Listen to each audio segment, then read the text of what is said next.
morning, I hope everyone had an easy trip in. Before I start, I'd like to take a minute to think of one. First, I'd like to thank my fellow classmates. You worked so hard to get here. Parents, so hard is really not an exaggeration. We also like to thank our parents, grandparents, and other family members who have come from far to celebrate this day with us. Also, we'd like to thank all the amazing people who have influenced our lives, especially our professors and all the COB faculty. Despite our complaining these last 4 years, we really cannot thank you enough.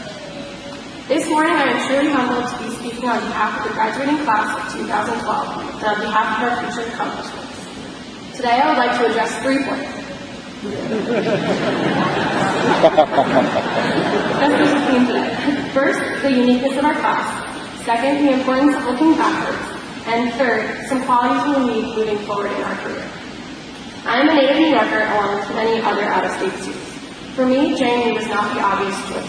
Similarly, all the in-state students graduating this year also made a choice of coming to JMU. But why this choice? Why JMU? Well, for me, it came down to choice of visitation day. I knew a little of JMU, other than the fact that it was in Virginia. My mom had planned a visit while I was touring other schools. I was not anticipating coming here, but the instant I joined in the festivities of the day, I knew this was a school for me. I had this instant gut feeling. I am sure now that I want to be here. However, every graduate may not have that instant feeling. But again, I am sure now every graduate sitting here today could not take back that choice for them. What is the one key reason we all chose James Madison? What is the one reason we chose this campus to be our home? The Shenandoah Valley is beautiful, the JMU campus is spacious, the buildings are very impressive, but again, those are not the reasons. The real reason is everyone sitting in this room, the people. The people are what make this university what it is today. And this leads me into my point of uniqueness. I'd like to refer to this concept this morning as the concept of the 1%. As I mean it, this concept has nothing to do with the politics of the day. Instead, from my perspective, it is that we are the fortunate 1% among thousands of business leaders across the nation to have been wise enough to choose our education at JMU. We have a one-of-a-kind institution. Our experiences here have made us all into one-of-a-kind graduates, the 1%. We've been lucky enough to get a comprehensive education that will equip us to succeed in the real world. We graduate with a level of drive, hard work, and commitment, second to no other graduating business class in the world. This makes us the 1%, a unique brand. You can readily see we are a brand of our own just by taking a walk within Sugar, the building we call our second home. No matter how busy or involved, students are always willing to take a moment out to help each other. It continues outside of the walls of Harrisburg. As I was writing this speech and stressing, which for anyone who knows me is not out of the ordinary, my friend Susan reminded me of a special relationship of a COB student outside the classroom.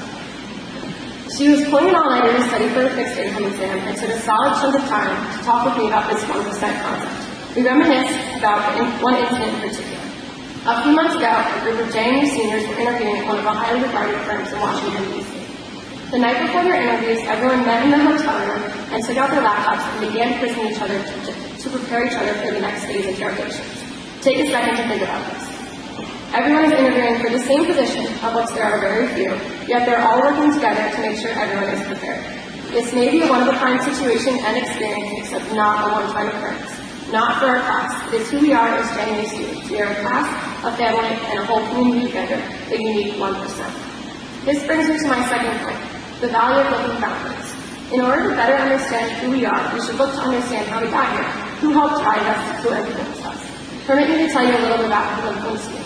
First is my grandmother Ruth, who instilled in me a love of learning by reading to me at a young age. That spark stays with me still throughout my studies. The second is my grandmother Teresa, who also showed me the value of determination and hard work are important. Even today, her work ethic and generosity are inspiration to me. So everyone, please, before you leave today, take a second and think about who helped mold your character. Help understand who you are. To my third and final point, looking forward. To point out the obvious, every single person sitting in this room today has dreams and goals. I believe there are 2 qualities, 2 key tools that you need to succeed in the world. The first is the you gotta want it quality.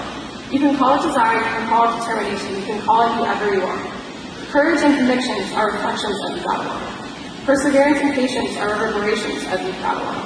And the great thing about our class, the people sitting here, is that we all have you gotta want it. Why? Simply because graduating from JMU demanded it. Without it, none of us would have been here today. None of us would have made it through COB 300. The second quality or tool that I believe we need to succeed is totally different. It is a tool that complements the first. And that brings perspective and sanity to oneself in our highly stressful business world. The second quality is not expecting perfection. As we begin our careers, we will experience success and failure. That is just how life is. If we demand perfection, if we demand only success, we are demanding way too much. Embrace your failures as much as you embrace your successes. Celebrate them both and recognize that none of us is perfect. Don't hold yourself to such high standards and let individual insecurities and personal uncertainties get in the way of dictating our lives. Be a person of action, a person who makes mistakes, but still move forward. Stumble you may, stumble forward. This has been my simple speech. We are a special 1%, a class that is a family. We must look back, understand, and appreciate how we got here, and we must look ahead to recognize the qualities we worked so hard to harness and take with us to succeed. It has been an honor and a privilege to speak on behalf of such an awesome graduating class. I thank you all for listening, and I leave you with one final observation. I've learned people may forget what you say, people may forget what you did, but people will never forget how you make them feel. So let's show everyone out for the JMU